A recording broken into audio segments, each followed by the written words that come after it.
Chillos, welcome back, people. It's the Critic Corp. I am Toke, and I'm here to give you guys that review today on the fall of the House of the Usher. Um, I think that name could have been worded a little bit better, but all around this series was fucking lit, bro.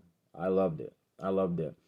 It is highly ranked up there for me with the Haunting of the Hill House, I would say. The depths were fucking wicked. Um, like the acting, the whole story, backstory, just the whole dialogue in general, the way it was, presented was fucking phenomenal, bro.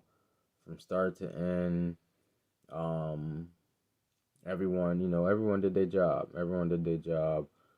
Um, they did a lot of nods off to Edgar Allan Poe, like with his poems, some of his other short stories, relations. Like this shit was fucking wild, bro. This shit was wild. This is based off of based off a short story by Edgar Allan Poe, by the way. But in the midst of the fucking series, it was a lot of other shit related to nodding, giving him his nods, relations to other his former short stories. But yeah, man, this shit was crazy. I watched all 8 episodes back to back, like binged, um, yesterday, and like, what the fuck? I had to wrap my mind around that whole shit. So, you got Roderick Usher and Madeline Usher. They're twins. They're twin siblings. They pretty much get presented this opportunity that no one probably would have passed up. And that was you know, fucking getting they made a deal with death. They made a deal with death, I wanna say, which was portrayed as Verna by Carla Gugino, fucking sexy ass. Um she pretty much made a deal with them for, for them to, pretty much have protection, immunity and protection, and uh wield this privileged life and take over this $1 million fucking drug pharmaceutical company, and don't even get like convicted with no type of crime, just become untouchable, and high up there, that they are just, that deal, and become real wealthy.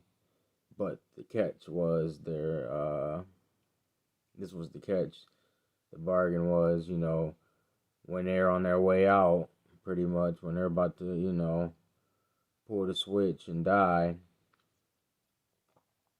they have to die together, go out the same way they came in to the world, and they family, like their whole bloodline, is massacred along with them, in the process right before they go out.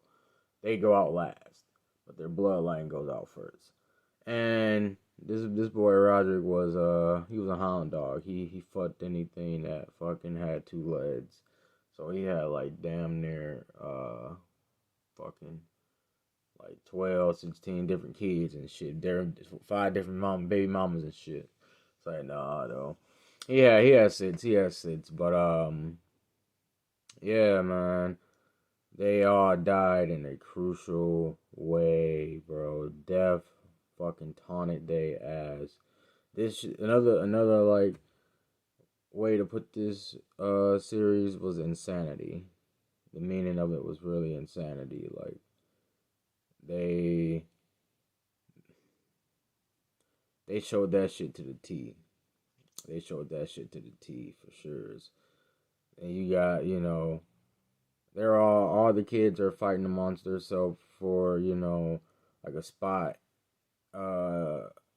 in the company. It's the what is it called? The Fortunano Pharmaceuticals. He made a drug called Roger made a drug called Ligodone or Ligodane. My dumbass. It's a painkiller, and he killed a lot of people with that shit. But like I said, he never got convicted. He was untouchable.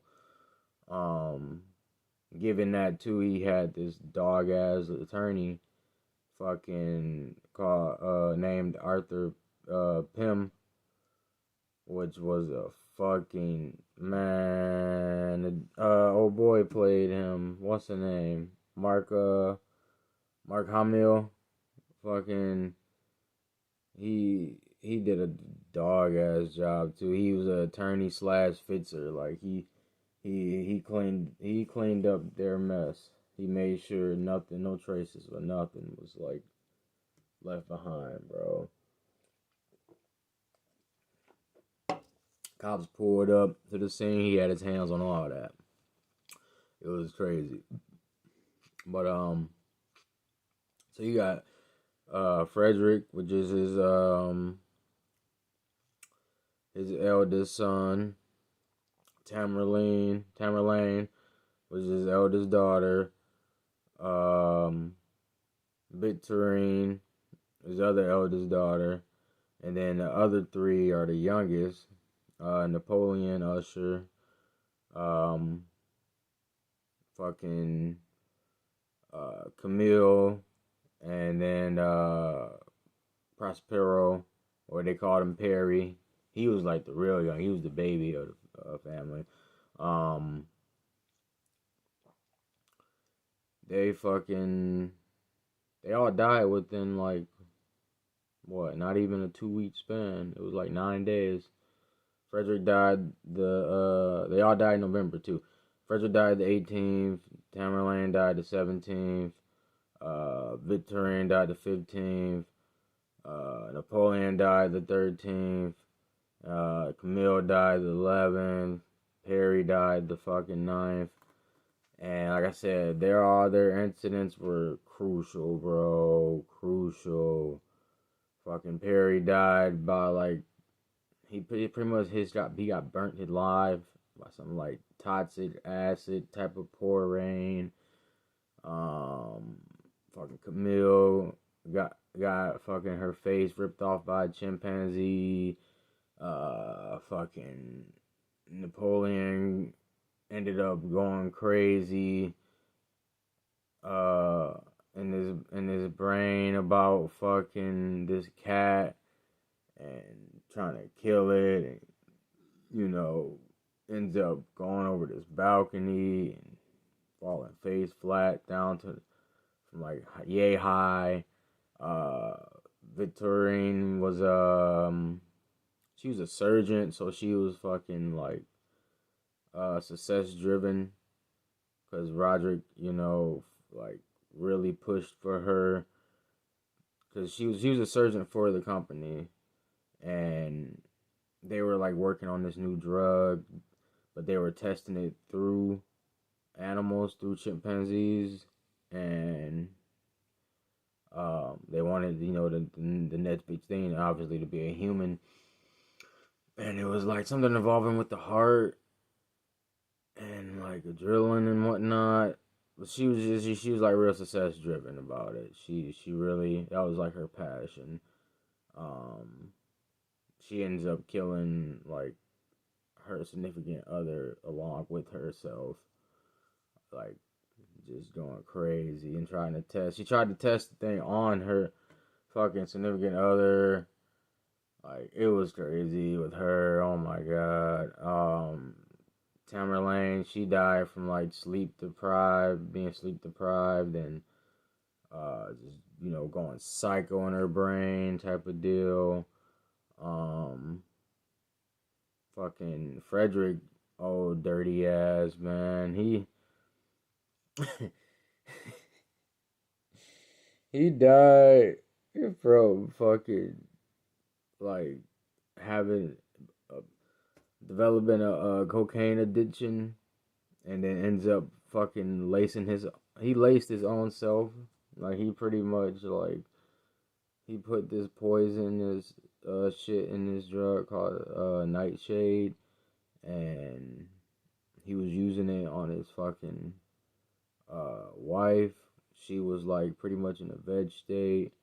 She ended up getting her skin burned alive too with the younger brother Perry, and he ends up finding out, and like, cause it was where they were at was like a little orgy party fundraiser type of thing. Perry was trying to raise enough money to get approved by his dad that he can actually run some type of sort of a business, and he invited Perry invited his wife, Frederick's wife, his brother's wife, fucking to the orgy and shit. It was wild, bro. This whole shit was wild. The family was fucked up by themselves. They were let alone, you know, being given that privileged life with money and just luxury. But their mindset themselves was just like fucked. Like, man, they all had their own little kinks. It was crazy, bro. It was fucking crazy. You got the fucking what's the name too? Roderick's new wife, cause his wife, his original wife, the one Frederick and Tamerlane, that was actually like his blood. The other ones were, he, like I said, he had his little fun and stuck his dick in, a couple holes. But Tamerlane and Frederick was like his OG babies, um, that he had with Annabelle. I like how they go back too in the backstory, and like, and give, go back in time. They jump back and forth a lot, but they jump back when it's needed. They don't just do it randomly. I like how they did that with the backstories of certain characters and shit like that. But yeah, they fucking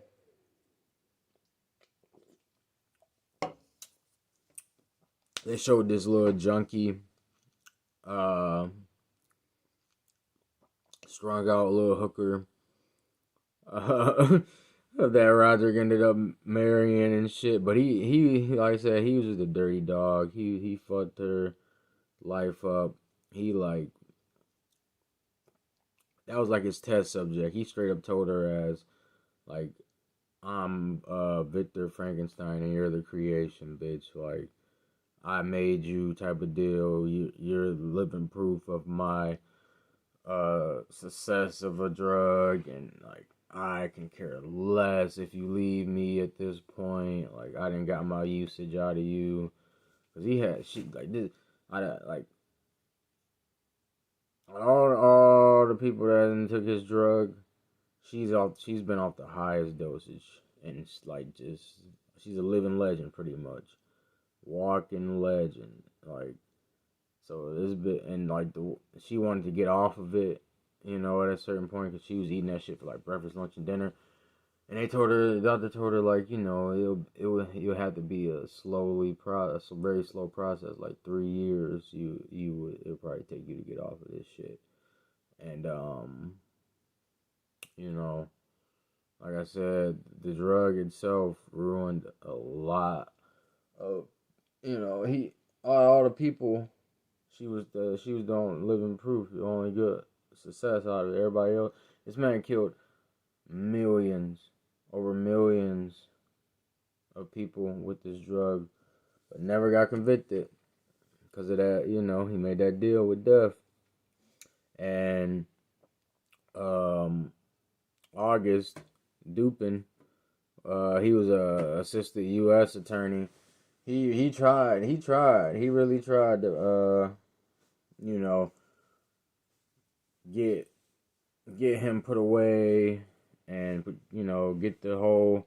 He like convicted the whole, tried to convict the whole family and the whole pharmaceutical company, and like, you know, try to pin them against each other and tell them, you know, fucking issue like a informant within the family. And this man Roger over here trying to get the family to fucking, he put a bounty on each other. He pretty much put a bounty on the whole family, to about 50 mil or whatever, to the first person that figures it out amongst the family. Like I said, the family wasn't shit. Family wasn't shit. But yeah, Roger calls pretty much first episode. He calls Dupin over, August Dupin over, and you know, pretty much give him the whole spiel. Because at this point, he's on his way out. Roger's on his way out. He know it. He's been diagnosed with dementia, fucking vascular dementia, like all types of shit. Like he know he on his way out, and you know, he spills the bean. He makes his confession, pretty much, and you know, waives his rights. Tell him how his family really died, what all the shit he done since the fucking you know, since the break of dawn, since he made that deal with death and shit back in 1980. So yeah, man. Like I said, they broke this shit down piece by piece. I fucking loved it. The story, like, it got better and better each episode. The devs got even more and more crucial. Like I said, the whole backstory was placed very well throughout the story, throughout the whole series. Especially how they did with the whole, you know, showing his mother, the you know, Roderick and Madeline's mother and shit, and how she fucking was, you know, how she was, and how it pretty much phased the rest of their life after that point. And it was just wow, bro. Everything was just like, it was fucking phenomenal, man. I'm lost for words still. I'm still trying to wrap my mind around the whole goddamn story of it.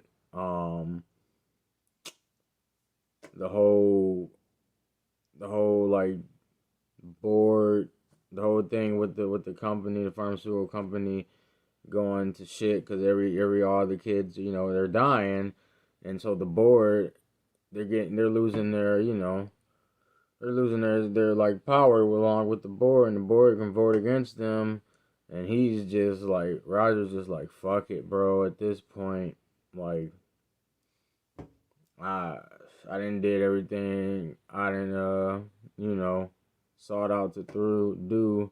I obtained everything. I'm about to just go on and just go out like a G. And fucking, it was crazy because his sister, Madeline, she had other plans. She wanted to do some shit involving with, you know, AI and technology. And she tried to reverse the whole fucking deal, the bargain they made, thinking if he dies, then all this shit will stop. But like she said, like Vernon said, fucking 40 years ago, you dumb bitch. Like y'all going out the way y'all came in. You both gotta die. Like there's no one of you die. No. She she made this man, she made her brother swallow all them pills. The the Ligodyne pills or whatever, and try to OD. She Vernon brought this man back. Like, nah, you ain't going out this easy, my boy.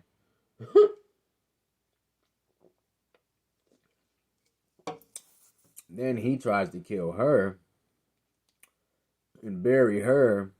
Like, bro, at like towards the end of this was like episode, I believe, 7. I want to say 6 or 7. When she was like, starting to plot. Well, she started plotting on the company and his death, like way beyond like episode 4 or 5. And then I think 6 or 7 is when she finally got the cojones to actually put a into her brother's life. And then he tried to do it, the very last episode, but he did it. He tried to do it in a weird way. He tried to fucking bury her like the Egyptians did and shit. I don't even know.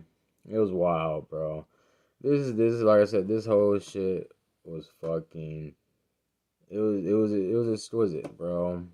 From start to finish. You guys really got to check this shit out. It is a good little, Halloween, October vibe type of deal show. You can just fucking binge, sit up, eat some damn popcorn or whatever you want, pizza, whatever your little stench is, and just chill. It's that season, so we watching that little fucking horror shit for no reason. But we're gonna wrap this shit up. Fucking, I'm rambling. Leave some comments, like and subscribe, support the motherfucking corp, and I will be back later on for another little Halloween spiel. So tune in for that. And as I always say, toodles.